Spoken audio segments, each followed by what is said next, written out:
A human rights activist and translator, dear Andrew Penny. Thanks for joining us today. You're welcome. Thank you. So the removal of Mr. Gergerlioğlu immunity in the Turkish parliament yesterday followed immediately by a prosecutor lodging a case at the Constitutional Court for the closure of the HDP is being described as a coup. So do you agree with that? What is your comments on this, and what do you think Turkey is aiming? Well, yes, I agree that it is a coup because it reminds me of the 1994 forcible removal of Hatip Dicle, Leozana, Ahmet Türk, and the other the DEP MPs from the Turkish parliament. It seems that history is repeating itself. 27 years later, the same things are happening. People who have been elected to parliament by millions of people in Turkey are thrown into prison. We know about Selahattin Demirtas being in prison, Figen Yüksekdağ, and other MPs. And now we have on the eve of Nevroz, we have MPs being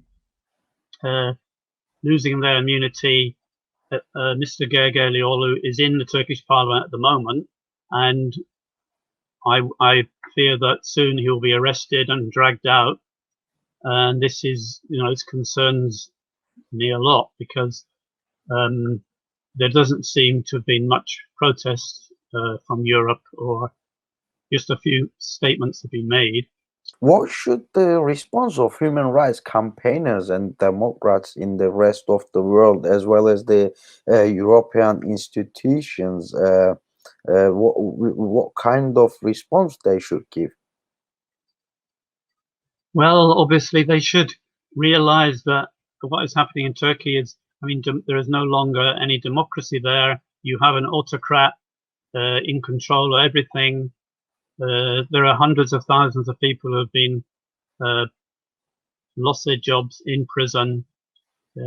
Elected representatives have been sent to prison. The rest of the world, human rights activists should campaign so that their governments condemn what's going on in Turkey.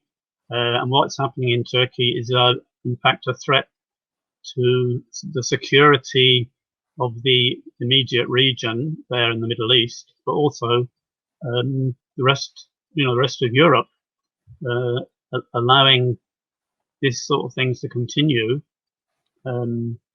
It's very dangerous for the future. Dear Andrew Penny, human rights activist and translator, thanks for joining us. Thank you for your comments today. You're welcome. Yeah, thank you, Erem.